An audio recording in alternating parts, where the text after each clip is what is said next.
దేవుని ప్రణాళికలు, దేవుడు పనిచేసే విధానాలు కొన్నిసార్లు మన మానవ జ్ఞానానికి, మేధస్సుకు మనకు అందవు. మన ఊహకు, మన ఆలోచనలకు కూడా అందవు. God works in mysterious ways.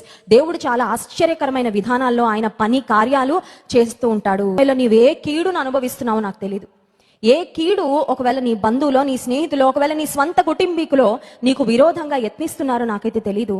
I do not know what kind of suffering you are going through, but remember that God will turn out all situations for your good. నువ్వు ఆయన యందు విశ్వాసం ఉంచితే ప్రతి కీడును దేవుడు మేలుగా మారుస్తాడు. దేవుని ప్రేమించి వారికి అనగా ఆయన సంకల్పము చొప్పున పిలువబడిన వారికి మేలు కలుగుటకై సమస్తమును సమకూడి జరుగుచున్నవని ఎరుగుదుము. మంచి సంబంధం వచ్చిందండి ఇంటికి, మా అమ్మాయికి. ఎలా వచ్చిందో అలాగే పోయిందండి, ఏం బాధపడకు. దేవుడు అంతకన్నా శ్రేష్టమైంది ఏదో చేయాలనే దాన్ని తప్పించాడు. దేవుడు నీ మేలు కొరకే ఏదైనా కార్యాన్ని జరిగిస్తాడు. అయ్యో ఈ వ్యాపారంలో నష్టం వచ్చిందండి, ఏం చేయాలో అర్థం కావడం లేదు. ఏం కాదు, God knows how to lift you up. నేను ఎత్తుతాడు ఆయన. నీ జీవితంలో ఒకవేళ అనుకోని పరిస్థితులు, విపత్కరమైన పరిస్థితులు నీవు ఎదుర్కొన్నప్పటికీ దేవుడు నిన్ను హెచ్చించే దినం ఒకటి రాబోతుంది. నీకు వచ్చిన కీడును దేవుడు మేలుకరంగా, ఆశీర్వాదకరంగా మారుస్తాడు. ఏ